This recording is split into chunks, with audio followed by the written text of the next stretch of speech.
Welcome to the Peggy Baskin Ethics Lecture.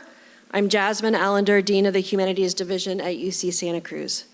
I'd like to begin today by recognizing where UC Santa Cruz is situated by reading our land acknowledgement. The land on which we gather is the unceded territory of the Awaswas-speaking Yupi tribe. The Amamutsan tribal band, comprised of the descendants of indigenous people taken to Mission Santa Cruz and San Juan Bautista during Spanish colonization of the Central Coast, is today working hard to restore traditional stewardship practices on these lands and heal from historical trauma. I also want to mention, if you don't know, that there's an exhibition opening tomorrow at the Santa Cruz Museum of Art and History called Honoring Our Relatives, Amamutsan Botanical Illustrations. It's an exhibition that was created by UCSC undergrads working with an intergenerational cohort of Amamutsan tribal band members. And it's supported by the Amamutsan Relearning Program at the UCSC Arboretum and the UCSC Foundation Board Opportunity Fund.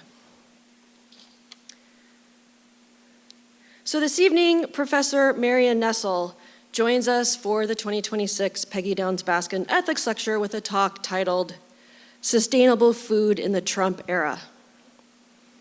There is little that feels sustainable right now. It's certainly not the time to take anything for granted. Hard-won rights that felt secure, sustainable, not too long ago, reproductive justice, access to voting, birthright citizenship, to name a few, are all imperiled. The new Department of Agriculture food pyramid just flipped, and beef tallow is somehow the new broccoli. Federal research dollars have been cut and redirected away from programs that support so-called woke nonsense, research that examines things like race or gender, or what I like to call in the humanities, our bread and vegan butter. But here at UCSC, we gather at lectures like this to build community and to build a community of thinkers and doers. We gather because we value expertise. We gather because we prize robust discussion from people who know what they're talking about. And they do because they've dedicated years of their lives to researching it. We value practices of mind, ways of thinking, states of curiosity, modes of skepticism and analysis that nurture democratic principles and that undermine authoritarianism.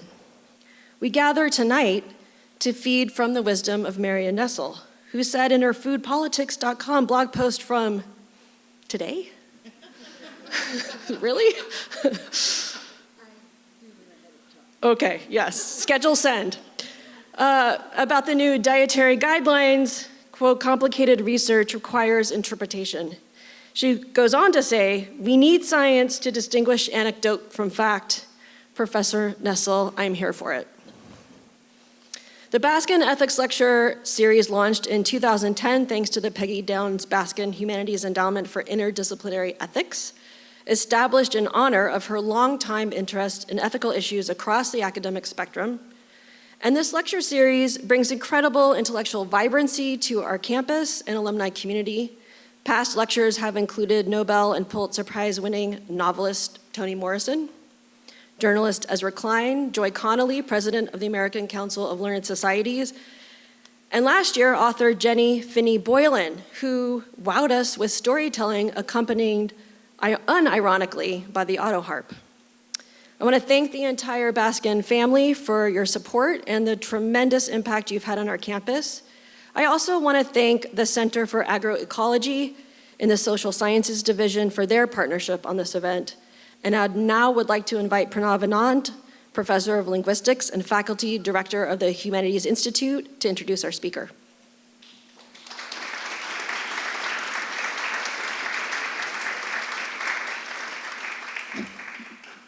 Good evening, everyone, and there's a lot of everyone today.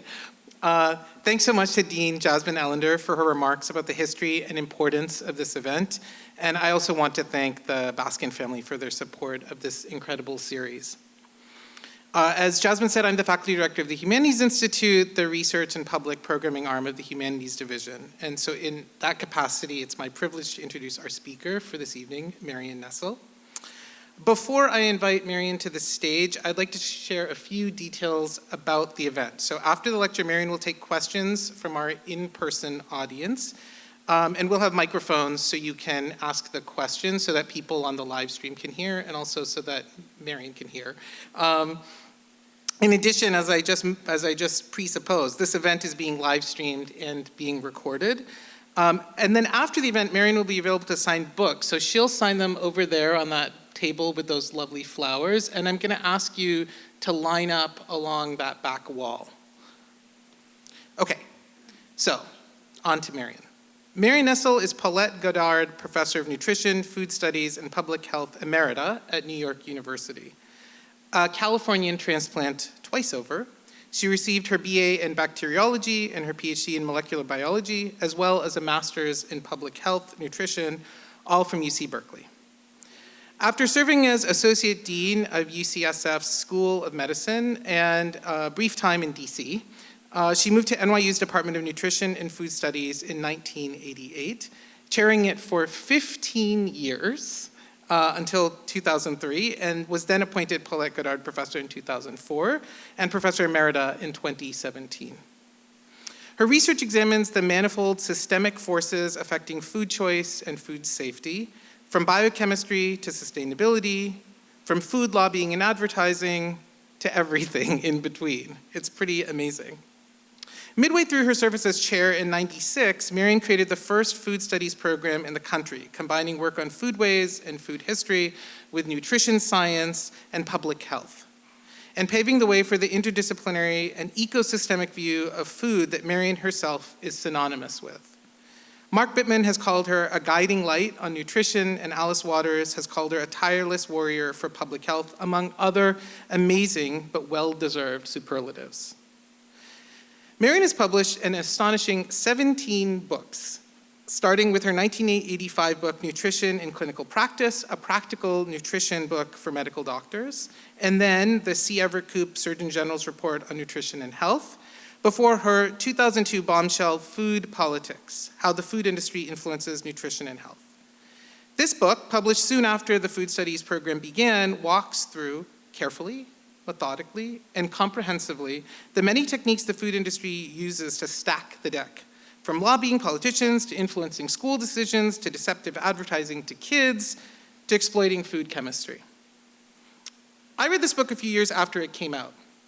As a grad student, I devoted a lot of my free time to cooking and to what I'd now say was a kind of, and it's sort of embarrassing to say this, a kind of early biohacking popular in certain parts of Cambridge, Massachusetts. One of my friends handed me 2 books as a rejoinder to what I was doing, Sally Fannon's Nourishing Traditions and Marion Nestle's Food Politics. The former I won't say much about tonight, but Marion's book hit me like a ton of bricks, particularly the chapter on deregulation of dietary supplements. In this chapter, Marion describes the way that the supplement industry deftly navigated the space between the FDA's science-based reasoning and what she calls belief-based thinking about nutrition that so many people, including me, operated under. I hadn't really ever thought about my view of food as ideologically grounded, and food politics was really instrumental in destabilizing it for the better and building my metacognition around food science, and my own ability to be snookered, no matter how adept I thought I was. I think that's good training not just as a food consumer, but also as a researcher and thinker. You always can not only be wrong, but think that you're right. Food Politics won a James Beard Award, and Marion has won 2 other James Beard Awards, one for What to Eat in 2007, and one for Soda Politics in 2016, which is a really big deal around these parts with our new soda tax. Her books have received many other awards, including 2 IACP awards for Why Calories Count in 2012 and Eat, Drink, Vote in 2014. It's not hard to see why she's won so many awards. Marion's writerly voice is incredibly distinctive, practical, down-to-earth, clear, precise, even-handed, non-dogmatic, and full of faith in the reader's ability to navigate a tricky and sometimes hilariously bizarre territory.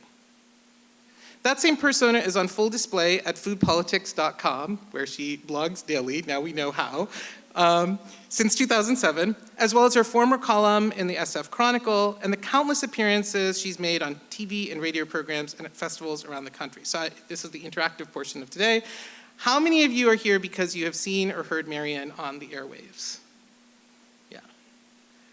So as I've been telling people about this talk over the past 2 months, so many have responded, I'm such a fan of hers. And I imagine we're a room full of Marion heads tonight. More so than many of us, Marion really exemplifies the spirit of a public intellectual, taking seriously the need to make complex, subtle arguments accessible to the public, as well as showing the ways in which capital and government conspire against human flourishing. I've read several of Marion's books as they've come out, but one I missed was her remarkable memoir, Slow Cooked, which was published in 2022, while I was on sabbatical. And I have enjoyed reading it a great deal over the past few months. It is, of course, a memoir of her life, but just as with her work on food, she pulls back the curtain and examines the ways in which capital and university structures, as well as sexism, also conspire against human flourishing. I think it's a really important reading for any young would-be academic about how to build a life and how to build new structures within the medieval and mercantile structures of academia. And you can permit me my one dad joke here to say that the book is truly, I really can't say this, food for thought. Okay, I'll stop. Okay. It sounded funnier when I was typing it. Okay. Marion is always busy, but I have a feeling, I mean, Jasmine already alluded to this, that this past year has been a particularly active period for her. In 2002, she taught us the ways, subtle and not, that the food industry influences policies, practices, and desires. Trump's return to the White House has brought into the government MAHA, the belief-based theory of health trumpeted by modern influencer culture, putting it directly in conflict with the ostensibly science-based components of health and human services. From the effects on SNAP to the new food pyramid to the sudden burst of government advertising about food, Marion has been in high demand. I feel like you're in the New York Times every other day right now. And of course, just in time for all of this, she's reissued What to Eat Now, 2 decades after her first tome. There it is. As she discusses in her memoir, Marion has a connection to the California Central Coast, living in Monterey and learning to cook while her husband at the time was stationed at Fort Ord. She told me she's been to the campus once, shortly after its founding, and so I'm particularly pleased that we could welcome her back to this area this year as part of the Humanities Institute's theme of nourishment. And just a few months after a visit from her friend and colleague, Alice Waters came with her new book, A School Lunch Revolution. Like Alice, Marion's relationship to food was transformed by tasting fresh produce, straight from the vine. And so it's all the more fitting that Marion is speaking to us tonight in our lovingly restored Cowell Ranch Hay Barn, the hub for our Center for Agroecology, which shares Marion's commitments to food justice, food sustainability, and great food. Okay, enough of me, let's dig in. I'd now like to invite Marion Nestle to the stage to serve our main course, the 14th Peggy Downs Baskin's Ethics Lecture. Thank you.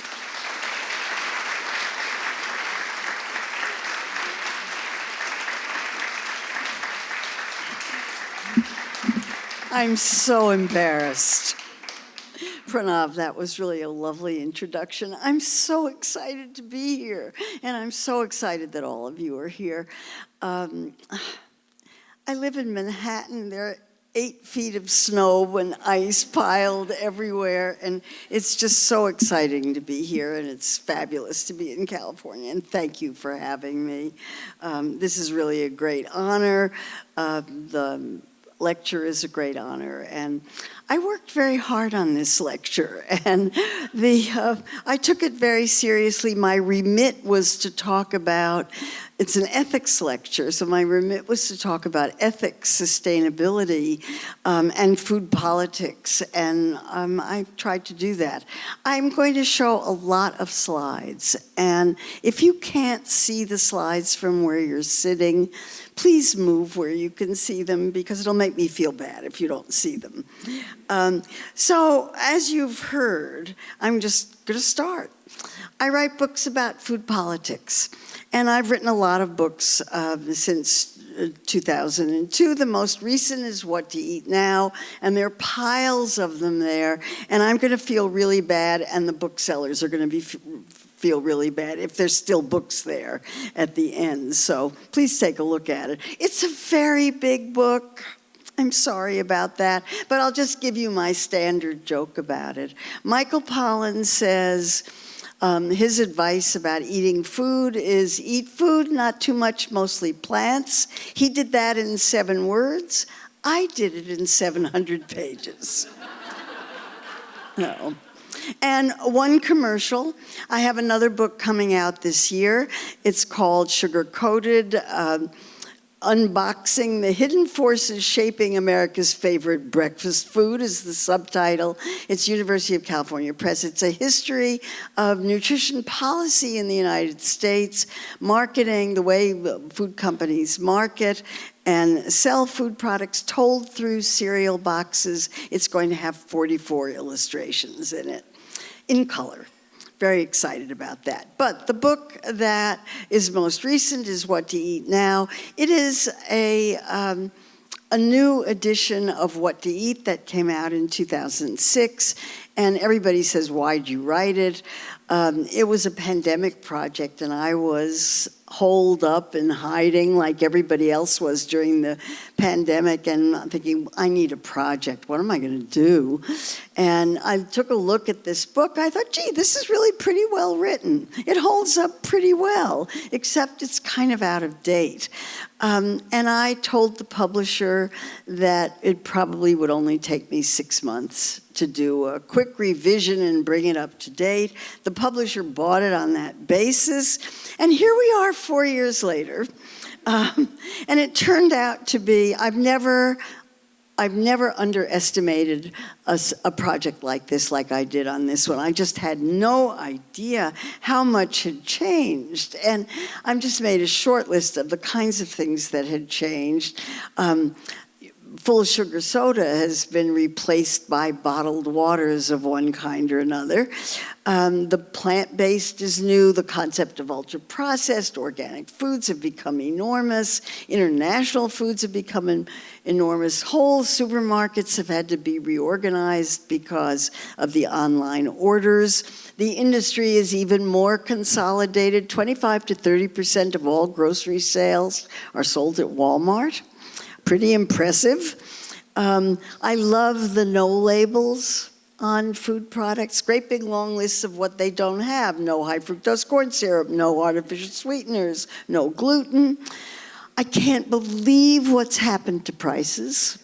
I don't know if you shopped in supermarkets lately, but one thing about having books 20 years apart is you can look at how much prices have increased. They've increased a lot.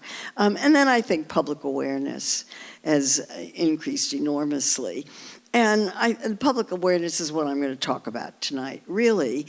But since this is an ethics lecture, I just want to pay respect to ethics. This is one of my favorite New Yorker cartoons, which entree raises the fewest ethical issues. Food raises enormous numbers of ethical issues. Every one of the things I listed as the differences between the old edition and new one, there are enormous numbers of ethical issues involved in them. That's why that book is 700 pages. And I think that ethics matters. I really care about ethics, accountability, principles, integrity, and values. I was raised to value those things. I think they're even more important every day that goes by.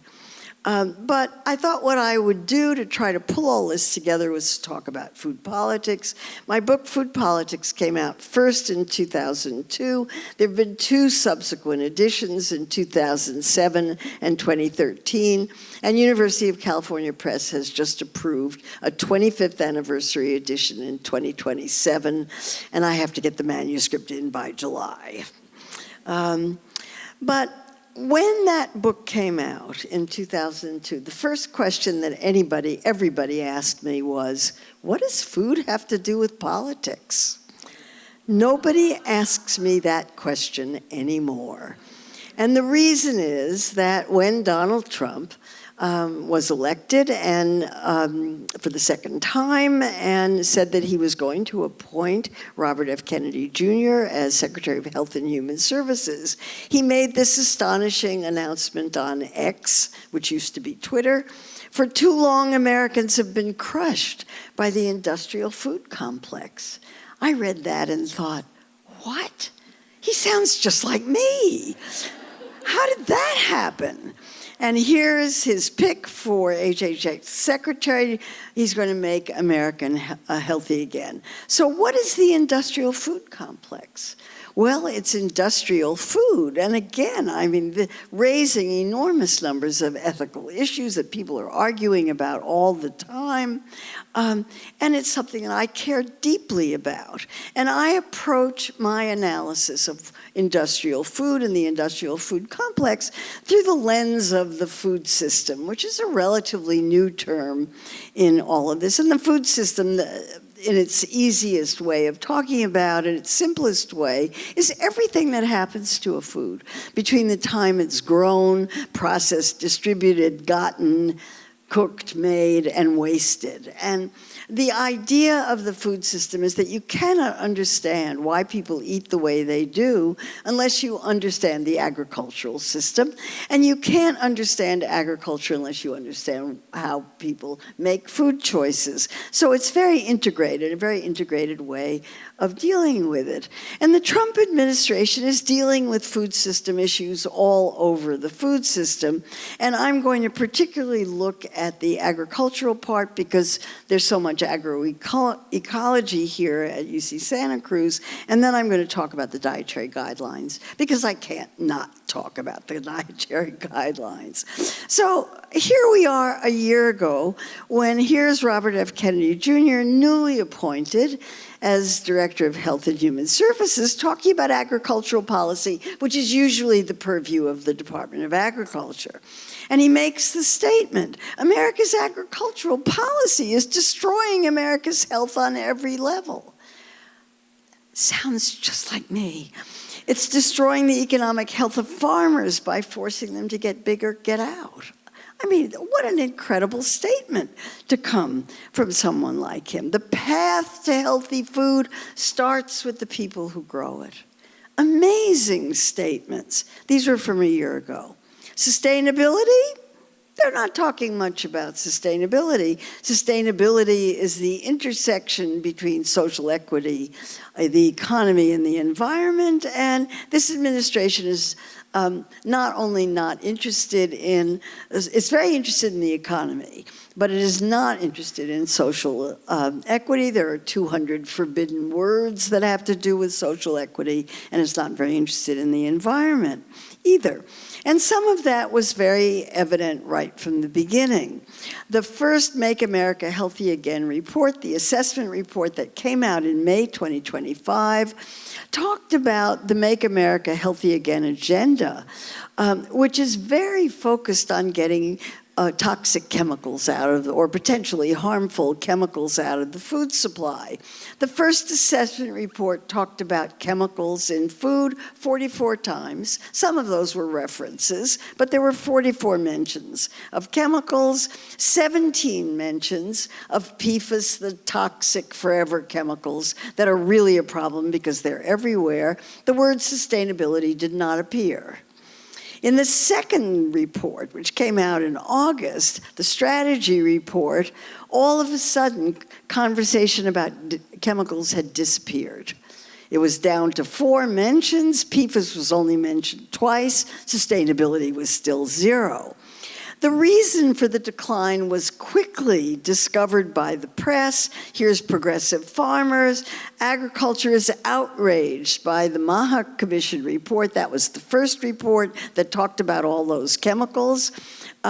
Farmers and industry groups were documented as meeting with Kennedy and his colleagues at Health and Human Services. Again, this is Health and Human Services, not agriculture. But believe me, they were meeting with agriculture too. And the Maha report drew fire as critics were saying that corporate pressure trumps public health. That was the second report. So journalists were able to document meetings between large agricultural trade associations and companies and corporations and the Kennedy and Rollins, Brooke Rollins, the Secretary of Agriculture. And so that was why so much of that got dropped between the first and second report. In the meantime, Brooke Rollins is very open about what her agenda is as Secretary of Agriculture. And I love the way she talks because she speaks right out of 1984. And one of the things that George Orwell did in 1984 was he talked about government speak and groupthink. So whenever somebody says something, they really mean the opposite. And so this is ensuring family farmers continue to work the land. Her priorities are deregulation of agriculture, less federal oversight, traditional ranching and economic productivity, and biofuels, not food, biofuels. And they are, frankly, working to eliminate any DEI programs, equity programs, green programs, and environmental regulations. And I think they're doing a great job of that. They're really doing that agenda. Now, there is this one program, a regenerative pilot program. Its purpose is to lower farmer production costs and advance the MAHA agenda. But the MAHA agenda has nothing to do with conservation or sustainability, which is why they're not talking about it. And then they're doing some other things. So Civil Eats, a very, very good California-based website, or they have lots of reports on food issues, talked about how the Environmental Protection Agency is rolling back limits on PFAS, the forever chemicals, and the administration has extended the compliance date to get rid of the worst of these chemicals to 2031. May we all live that long. And to remove the limits on 4 others. And then the Environmental Protection Agency approved new forever PFAS chemicals for use on food, and have just given the green light to continued use of dicamba, which is a particularly toxic pesticide. And what's interesting about that is that the Make America Healthy Again movement is very against these chemicals. The MAHA moms want these chemicals out of the food supply, and they are big supporters of the Make America Great Again agenda. And so there's been some contentious stuff going on there, also discussed by the press. This is in The Guardian, that there's a feud as the EPA rolls back the rules on toxic chemicals, and there is now a change.org petition to fire the guy who's the head of the EPA because of the chemical issues. I don't see much progress on his firing. And things are coming out every day, every single day. Yesterday, the Lawfare program was announced. If you missed this, this is a farmer and rancher freedom framework. Every time you hear the word freedom, a little red flag should go up. So this is the freedom framework to end agricultural lawfare. Agricultural lawfare is a new term to me. I had never heard it before, but it translates to enforcement of punitive environmental rules. So getting rid of lawfare means that there will no longer be enforcement of environmental rules. And I had a little time to check my email today, and so here's today's news.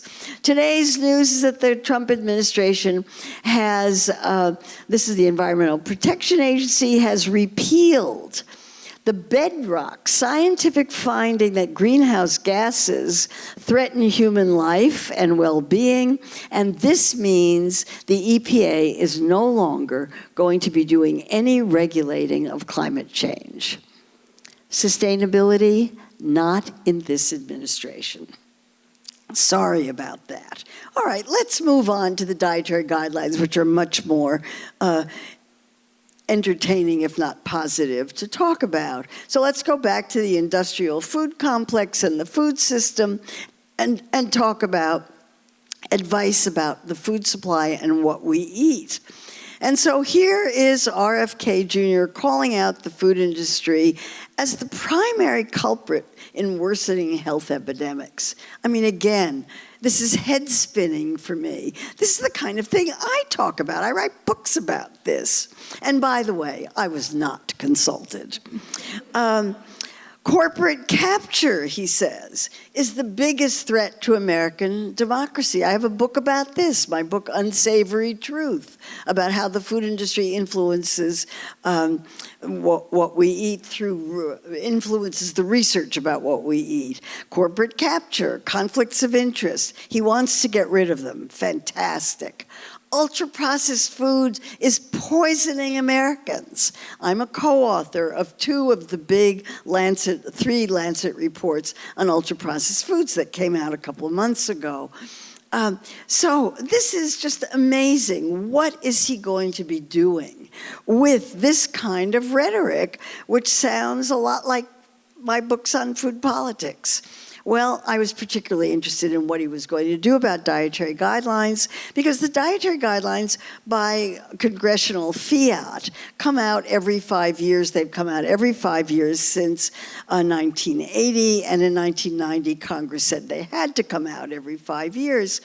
And you may not know the details about them, but they are statements of nutrition policy in the United States. They govern and control the content of government food programs. This means SNAP, the Food Assistance Program. It means military meals. It means hospital meals, and so forth. It's very, very important.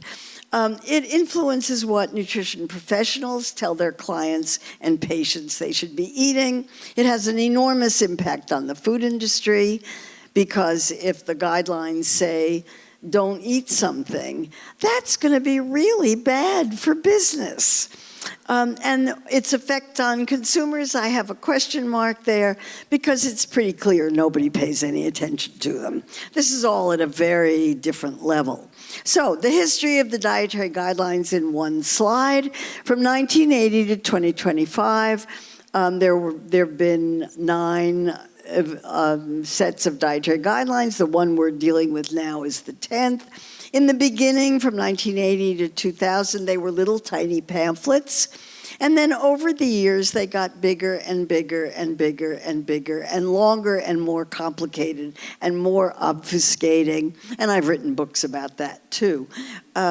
So when Robert F. Kennedy complains that they were too complicated to read, I thought he was right. The process for preparing the guidelines, I should say I was on the Dietary Guidelines Committee in 1995, and when I was on the committee, we chose the research topics, we did the research, we wrote the research report, we wrote the dietary guidelines, we turned the whole thing over to Health and Human Services and the Department of Agriculture, and they did the design. But we did, it was a scientific report, and we got the blame or the credit for it. That changed over the years, so increasingly the agencies have taken it over. And by 2010, which is what I'm showing you here, the Scientific Advisory Committee wrote the scientific report. They were the expert. It was written by an expert committee of scientists. They gave it to USDA and HHS. The agencies wrote the guidelines. The guidelines were meant to be for policymakers and nutritionists. And then the Department of Agriculture took the guidelines and did the food guide for the general public. And the one I'm showing you here is the plate that's been in use since 2010 up till now. Okay. The 2025 to 2030 process started out that way. And there was an expert scientific advisory committee appointed during the Biden administration. It produced a 421-page report in December 2024. That report said pretty much the same things that dietary guidelines had always said since 1980, that you would be healthier eating nutrient dense, meaning a lot of nutrients for the calories and for the weight.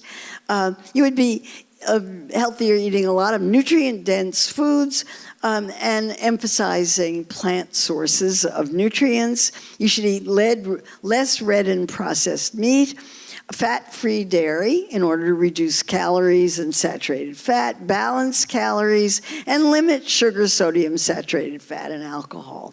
These same recommendations that have been around forever. Ultra-processed foods, which is a relatively new concept, the committee decided, the Scientific Advisory Committee, decided to say nothing about ultra-processed foods.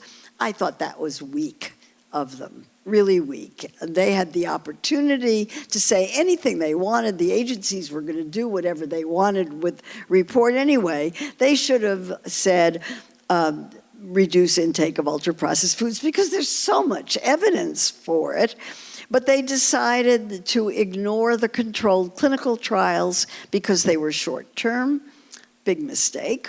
And they said the evidence was not conclusive. Okay, all right. So in comes the Make America Healthy Again movement, and the first report in the assessment report in May of 2025 talked about the compromised dietary guidelines. They said they were reductionist, and what they meant by that was that they used percent of calories targets for reducing fat, sugar, and salt. They did not address ultra-processed foods. They were unduly influenced by corporations. 95% of the members of the original Dietary Guidelines Advisory Committee members had financial ties to food companies that had a vested interest in the outcome of the guidelines, and they were too long and complicated. I agreed with that assessment. I thought, this is really exciting. I can't wait to see what they're going to do. But then here's Brooke Rollins, who last March made this astonishing statement, jaw-dropping. We're going to make certain that the 2025-2030 guidelines are based on sound science, not political science. Gone are the days when leftist ideologies guide public policy. Leftist ideologies? What on earth was she talking about? And then I thought, she must mean plants. I was not wrong, but I didn't understand. I really didn't understand until now I do, that there are really three issues that go under the heading of leftist ideology: plants as opposed to animal-based foods, expertise as opposed to personal experience, and government regulation versus personal responsibility. So if you are for plant-based diets, experts making scientifically based decisions, and government regulation, that makes you a leftist ideologue. Sorry. So here's RFK Jr. I do love reading Twitter. This is where I find all this stuff. We need to stop trusting the experts, he said. Trusting the experts is not a feature of science or democracy. It's a feature of religion and totalitarianism. Impressive, no? And in the new dietary guidelines materials that they came out, for decades we've been misled by guidance that prioritized highly processed foods, and now we're facing unprecedented rates of chronic disease, and showed the pyramid, which has not been in use in the United States since 2010, and which didn't say anything about highly processed foods. It had Whole Foods illustrated on it. So hard to know what they were talking about. In any case, on January 7th this year, the Health and Human Services and Department of Agriculture released a bunch of materials, so much that it was just impossible to deal with them on the day that they came out. And there are four major components of the dietary guidelines. There's a 418-page scientific foundation report of reviews of issues that bear on the dietary guidelines, each of them written by one of 9 people who were appointed to do this. I've talked to two of the people on the committee. One of them said this was not a committee. We never met. We didn't talk to each other. We just wrote our reviews. But our reviews were completely unbiased, they both told me. I thought that was interesting because I write reviews. I would never say they were unbiased. They reflect my biases. The second report was a 90-page report, a summary of the 400-page report written by one person. And that person, whose name is in the report, did the whole thing, and a lot of what's in that report appears in the 10-page dietary guidelines document. We don't know who did the dietary guidelines document. There are no authors listed for it. The name of the designer has been mentioned, but the text of it, we don't know who did the text. And then there's the website. And I'm going to show you pieces of the website. And it's a good thing that I made slides of them because they've now changed it a lot. So what I'm going to show you isn't there anymore.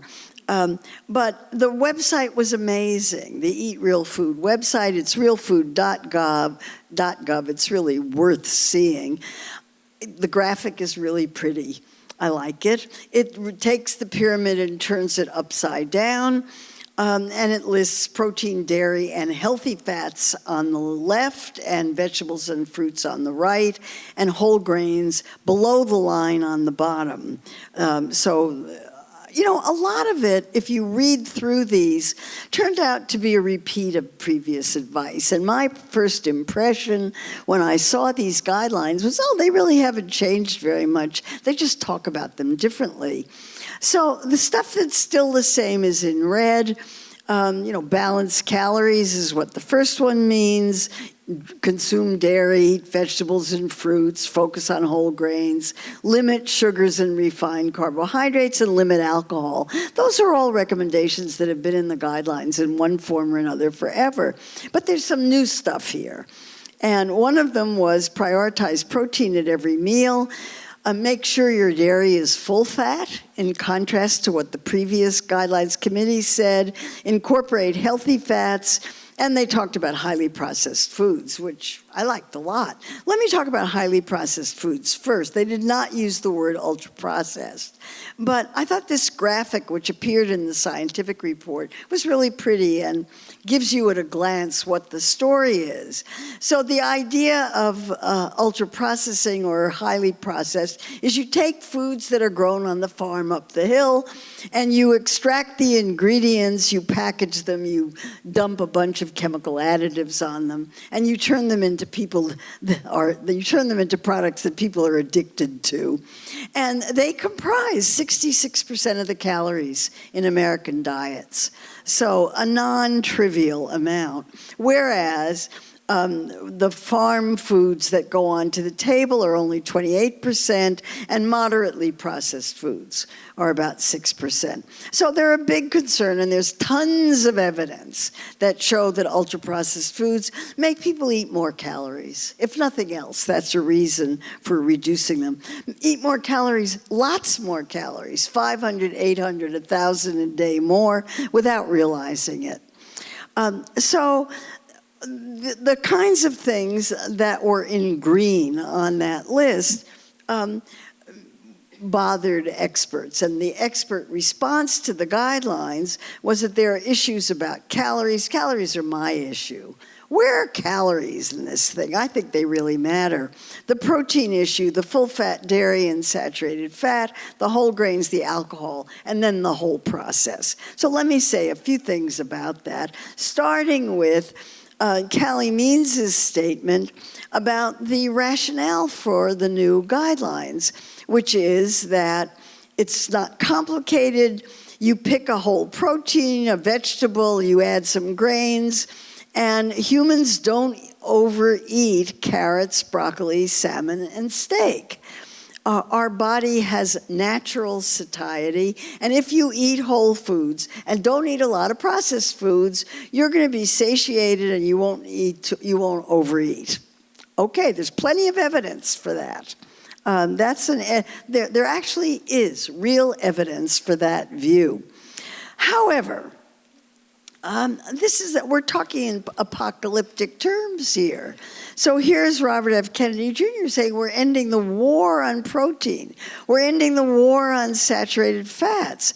I didn't know we were at war over this. We're going to publish dietary guidelines that are going to stress the importance of protein and saturated fats. So here's the protein guideline. Prioritize protein foods at every meal. And it starts out with, well, first of all, I'm showing this with the underline because for many people, protein is a euphemism for beef. When somebody sees protein, they think beef. And Americans consume twice the amount of protein, most of it from meat, 2/3 of it from meat. It's not a problem in American diets. And yet the guidelines advise doubling the amount of protein. Consume a variety of protein foods from animal sources listed first, and then as well as a variety of plant-sourced protein foods. So the point of this is you first get your protein from animal foods. And this was shown in the original website under the new pyramid where it was you had to click through these pages, and this was the first page. This was the second page. The meat got bigger. This was the third page. At least there's an avocado on there, and there's some dairy foods and some oils and some fats.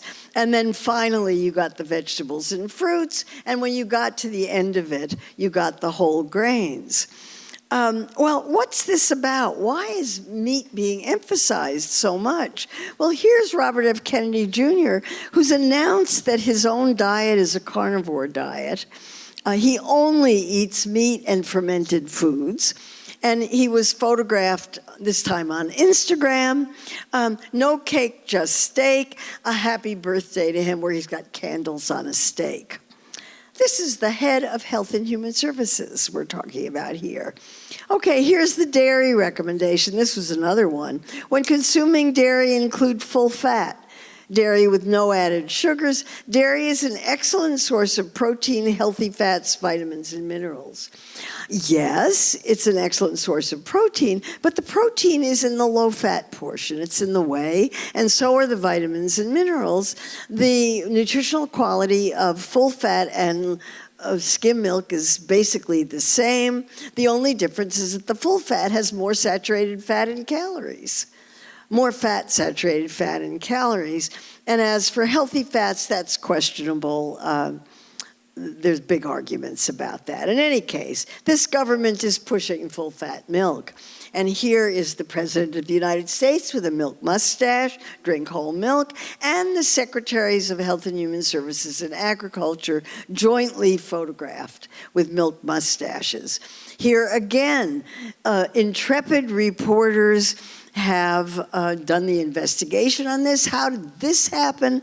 And Sarah Todd, who writes for Stat and has been doing a terrific job of analyzing what's going on here, did the story on what RFK Jr.'s Milk Mustache campaign says about the historic power of the dairy industry in the United States.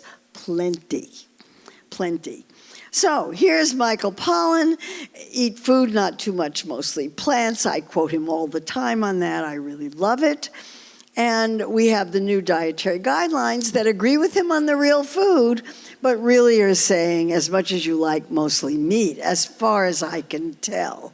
And if you don't believe me, take a look at Super Bowl Sunday, where the Health and Human Services and the Department of Agriculture put out yet another version of the inverted pyramid with what you're supposed to eat at the Super Bowl. And this is where I get upset about calories. And then I don't know how many of you have seen the Mike Tyson processed food kills ad, which it cost $8 million to produce it, or to put it on the Super Bowl. It's $8 million for 30 seconds on the Super Bowl. And so here's Mike Tyson talking about his own issues with weight and with the statement, processed food kills, eat real food. Pretty amazing. And let me just make a few comments about some other things about them. Kennedy promised we would have gold standard science and that there would be no conflicts of interest among the members with anybody who had anything to do with the dietary guidelines. Alas, some did have conflicts of interest. And here again, reporters have done a great job. These were actually disclosed in the scientific report where you can read the individual disclosures of the 9 people on that non-committee. And 4 of them report financial ties to the National Cattlemen's Beef Association, the National Pork Board, the National Dairy Council of Dairy Management, and other meat and dairy companies or trade associations. And of the 9 people who are on that group, 7 of them had ties to food industries of one kind or another. So much for not having conflicts of interest. They've already been sued over that. The Physicians Committee for Responsible Medicine, which is a vegan animal rights, very well organized group in Washington, D.C., has already filed a lawsuit suing Health and Human Services and the Department of Agriculture for not following federal mandates for how to prepare the dietary guidelines and for not being transparent and for having so many conflicts of interest. It will be fun to watch that suit. Actually, it's fun to watch all of this. The experts, various experts who advised on dietary guidelines say that the current version is full of errors. Here's my favorite error. Incorporate healthy fats. When cooking with or adding fats to meals, prioritize oils with essential fatty acids. Essential fatty acids are fatty acids that are required in the body because you can't make them yourself on your own, and they include linoleic acid and linolenic acid. And then it goes on to say, such as olive oil and other options can include butter or beef tallow. None of those have essential fatty acids. None of them. Olive oil is a great fat, but its fatty acids are largely monounsaturated, and they're not essential in the diet. We can make our own monounsaturated fatty acids, and butter and beef tallow have practically none. And I'm going to plagiarize your statement that beef tallow is the new broccoli. I love it. I really love that. Okay, one more, the alcohol recommendation. This was a really complicated one because it says limit alcoholic beverages and consume less alcohol for better health. What does less mean? Less than what? It seems to me that matters. Previous dietary guidelines since 1990 have said 2 drinks a day for men is the upper limit and 1 for women because women metabolize alcohol less well.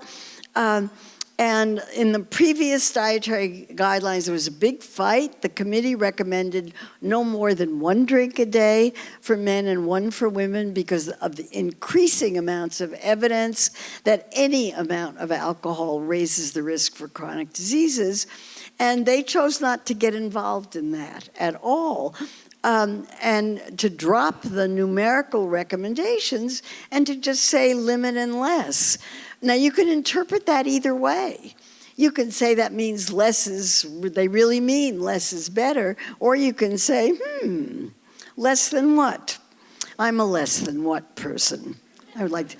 And how did that come about? Here again, there's an investigative report that show, or before we even get to the investigative report, let's do Mehmet Oz, who made this astounding statement in which he talked about how alcohol was a social lubricant. This is how people get to know each other and have fun. You just shouldn't have it for breakfast, he said. So again, the investigative reporters, thank heavens we still have the press, did a big investigative report on the alcohol lobby's quest to water down the federal booze guidelines and not say something about it. So overall, behind the new guidelines, we have industry-funded studies, opaque science or no science, And then what turned out to be crushing deadline pressure, because the stat reporter talked to people who wrote the scientific reports. They only had 3 months to do those reports, and that's a big job for 3 months. That's why the Dietary Guidelines Advisory Committee take 2 or 3 years to do it. So it was done in a big rush, and it shows. All right, I'm going to just make some general comments about a number of issues. This was a clip from the website, which I thought made the point really clearly that this was about personal responsibility.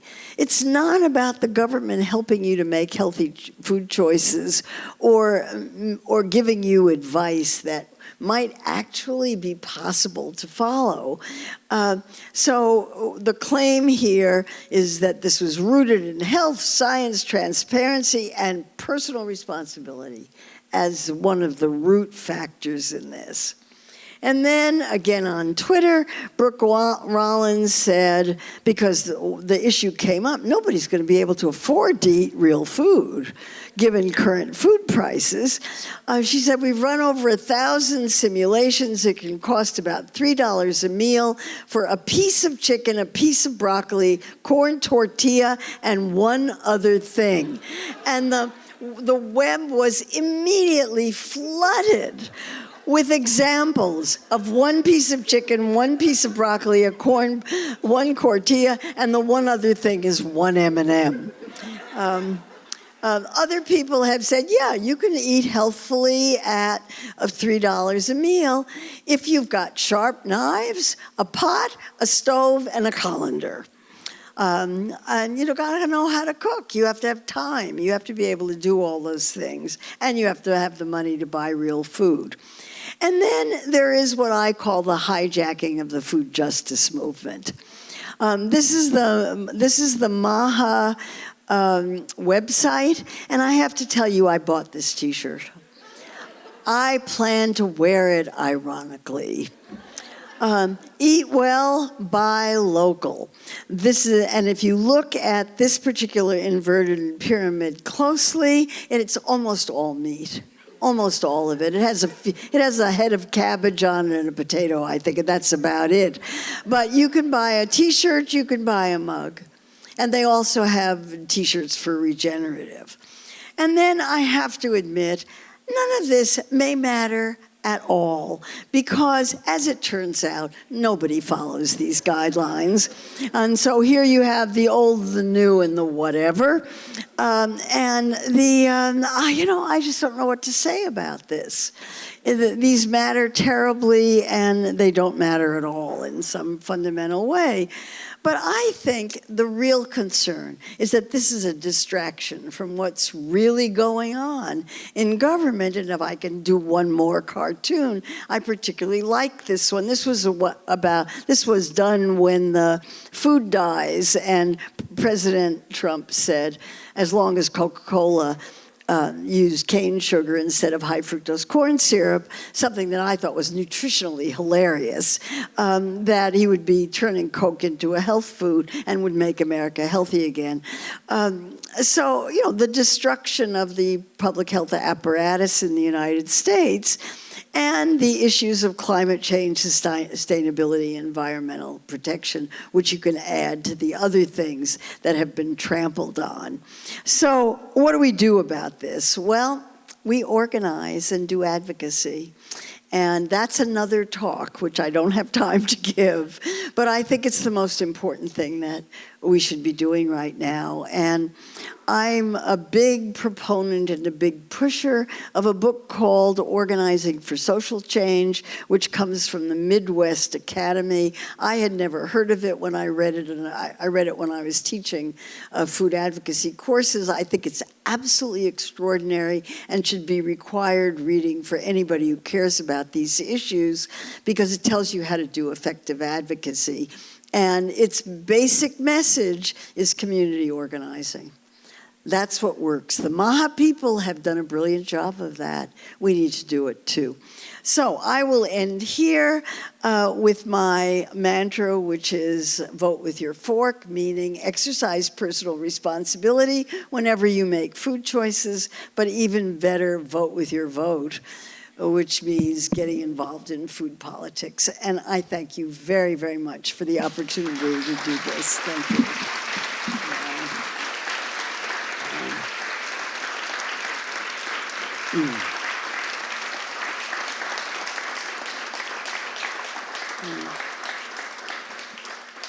And I'm told that you might have questions, and there should be microphones someplace. We're going to get them in just a second. Okay. And Pranav, are you going to run the questions? Yes. Oh. But let's get the microphone. Do you want some water? No. Okay. No, I'm okay. I would. What time? How long did that take? 10. Oh, that's fine. No, that's fine. I just wondered how long the talk was. There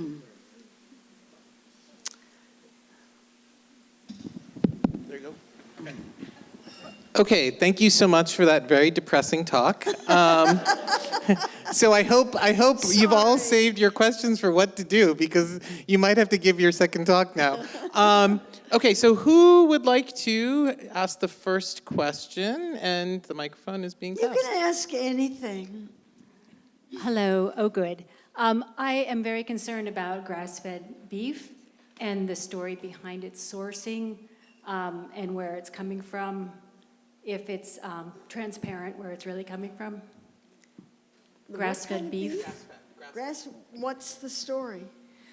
Apparently it comes from South America, Central America, and whole villages are being taken over in order to bring grass-fed beef to processing plants in the Midwest, and it's, packaged for the average health food eater. I And don't think I know anything about this. Okay. Sorry, Thank you, though. but I will look for it. Thank you. Yeah.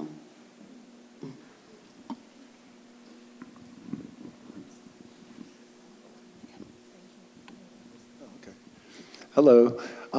Just yesterday, I was on a podcast with the theme of what's up with the cultural vibe shift towards meat and hyper-masculinity. I know what my views are on it. I want to. What are your views on this vibe shift to meat and masculinity? Well, there it is. There it is. It's plants are female, animals are meat is male. Animal foods are male, plants are female and leftist. Remember that women is one of the words on the forbidden list of 200 words. Oh, absolutely, women. Yeah. So there we are. That's part of it. And, but part of it is Kennedy's personal experience that when he went on a keto carnivore diet, his weight dropped and he felt more vigorous and who knows what else. So, I don't know, personal experience. That's why we have science, because, personal experience is an N of 1 for the statisticians among you. Do you have the other microphone? I have a microphone, Yeah. so I should ask. So I've been recently realizing over a few years, just doing some math on the global food system sustainability, that there is an ethical question about meat consumption, animal product consumption, that comes from the fact that most animal products are consumed in wealthy countries, and 70% of soy and half of corn and wheat are fed to animals. And they only produce 12% of total global calories consumed. So essentially, by over-consuming animal products, we push up the prices of staple foods that then become less affordable for low-income countries. It's kind of like a global shift that just keeps getting worse and worse, I think. So Any thoughts on this kind of international Sure. ethics of You know, this? Francis Moore Lappé in the early 1970s wrote a book called Diet for a Small Planet that's still available, in which she asked a very simple ethical question. Is it ethical for people to eat meat for which you have to produce vast amounts of grain and proteins and soybeans, because that's where the protein is, when there are people in the world who don't have enough food? You know, I mean, that's an important ethical question. We can now add to that, is it ethical to have systems in which we eat so much meat when beef is the greatest contributor to climate change? Of course, we don't believe in climate change in this country anymore.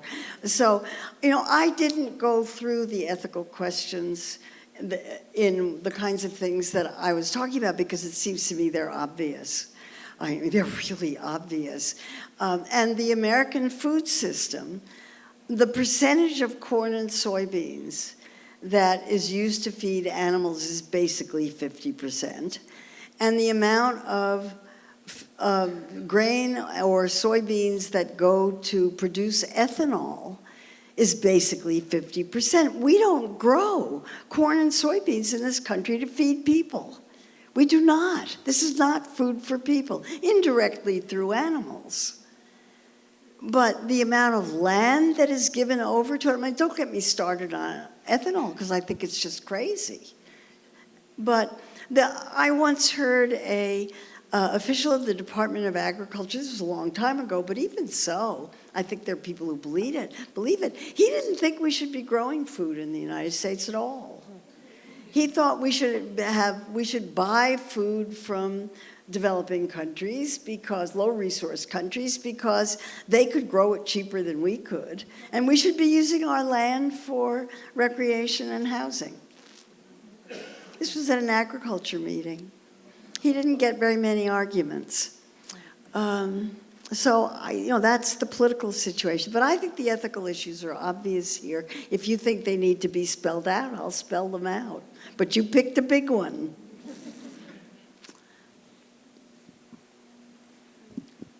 Thank you, Professor. I wanted to ask a question, which was, you talk about why meat is emphasized so much due to certain national beef associations just in general. But when growing up, I was told by just going to high school and some environmental studies classes very briefly that the dairy industry was big, and that was pushed a lot into public schools meals. But I feel now we're seeing a big rise, not that I wasn't there fully before, but a big rise in protein, even just Beyond Meat, but protein bars and all this kind of stuff. And I just wanted to know what shifted from, I guess, the dairy to protein, if that was a direct shift or it's just protein taking up more space. I don't know if my question makes much sense. Yeah, there's lots of things going on at the same time. The dairy industry is very worried because people are not drinking as much milk. The sales of dairy come from mostly cheese and yogurt, and there's big pushes on those. Yogurt has a health aura, and it's fermented, and it's never mind what it's loaded with, but you can still get good yogurt. The protein thing, it's one of those things where my nutrition colleagues and I are saying, where did that come from? We're just completely baffled by it. Protein has never been a dietary issue in any country in which calories are adequate. If you're eating enough calories to maintain your weight, you're getting enough protein to meet your protein needs. So protein is a problem in countries where they don't have enough calories. And it's not a protein problem, it's a calorie problem. So the average protein intake is twice the protein requirement already, even among vegetarians. Vegans, it's a little bit more complicated. They have to be more careful. But among people who eat any animal products at all, protein is a complete non-issue. I think it has to do with marketing. Because everybody knows that high carbohydrate diets are bad. Everybody knows that high fat diets are bad. All that leaves is protein or alcohol, obviously. There are only 4 sources of calories. Those are they. You can't advise people to drink more alcohol. That leaves you protein.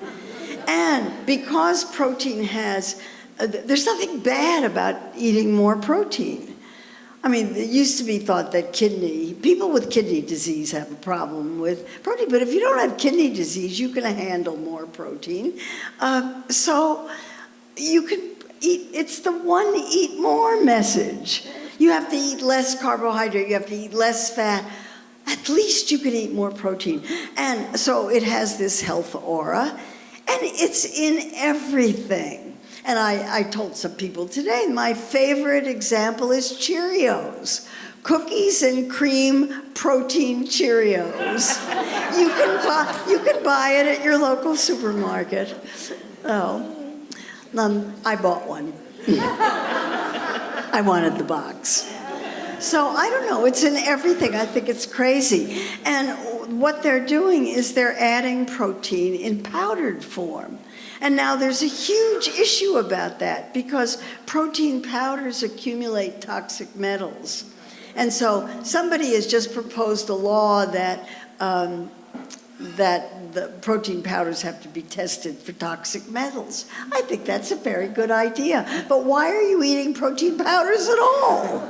And it's pea protein. Don't get me started on growing peas for protein. You want to eat peas. I like them, especially when they're fresh. Thank you so much. You are such an incredible gift, and I'm very privileged to be here tonight. So first I should provide some context, which is that I come from a long line of family farmers in Kentucky who are also evangelical Christians, creationists. So if I had come home and said I was a vegetarian, I might as well have said I was a Satan worshiper. It was sort of on that level. And so this all makes perfect sense to me, particularly the idea that, when, we sort of laugh and say, yeah, plants equal wokeness. Well, I've known that for a very long time.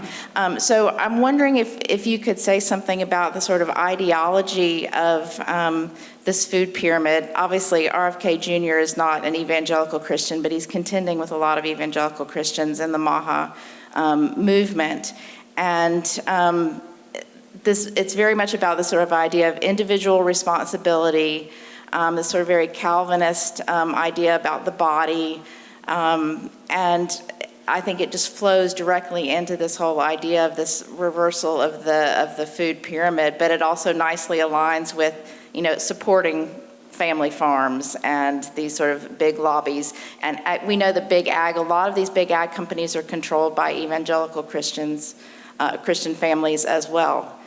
Well, it's very interesting that you mention that because all of those documents that I showed you that came out on January 7th, one of them came out with a fact sheet.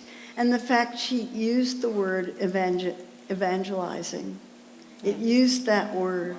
It said, we are evangelizing, eat real food. So, yes, you got it.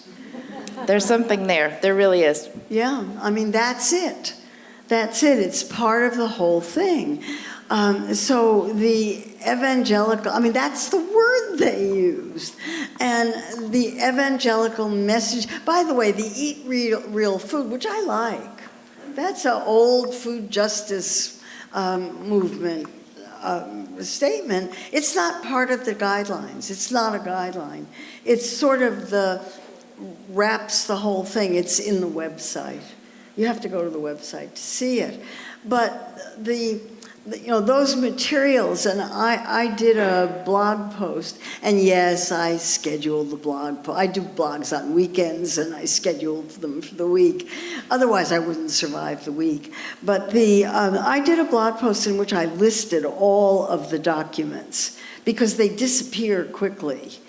And one of the documents that I listed was the fact sheet, which I think is well worth reading because it talks about, it had 2 main points. One was the evangelical measure, and the other one was, we are not going to do equity. That was the other part of that. Equity is out. It's one of those words. So yes, ideology.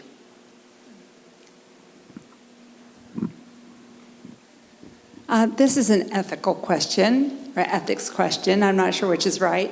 Almost all the UC campuses take money from either Pepsi-Cola or Coca-Cola for product placement and free sampling and advertisement or something. Could you, as a teacher, I was always taught modeling is the most important thing we can do in education. So could you comment on that, please? I wrote a book about it. It's called Soda Politics. And I talk about pouring rights contracts. You have pouring rights contracts, is that? You have campuses that are either Coke or Pepsi camp. Yeah. I first heard about pouring rights contracts in the 1990s when I gave a talk at a school food conference, and somebody got up after my talk and said, what do you think about pouring rights contracts? I'd never heard of them. And I said, can you tell me what they are? I was so shocked, I just practically fell apart on the podium. Are you telling me that companies are paying schools, giving them money in order to have Coke machines in that school exclusively, and putting the schools in the position of having to push kids to drink Coke, because the more Coke that gets sold, the more money the school gets? And they said, you got it. And then they flooded me with documents. So I had copies of contracts. I had copies of interactions with it. I wrote an article about it. And the pouring rights, that chapter is in Soda Politics, and is in there. And it went all the way down to grammar schools. And that went too far. There was just so much opposition that they got rid of them in grammar schools and middle schools. I don't think there are any middle schools that have them anymore, but high schools and colleges do.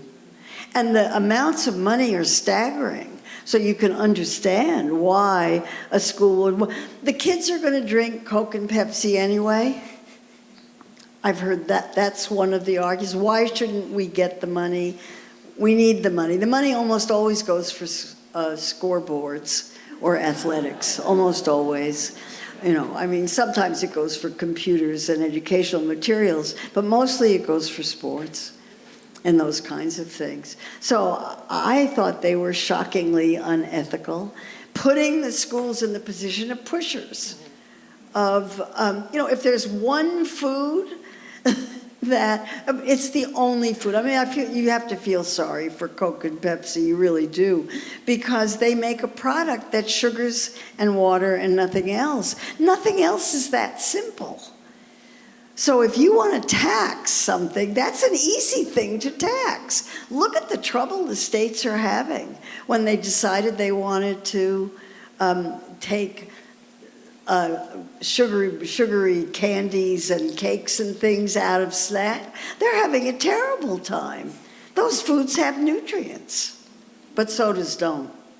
So it's, the ethics of that is, we could talk about the ethics of, is it ethical to prevent SNAP recipients from being able to buy these things? That's a good one. So.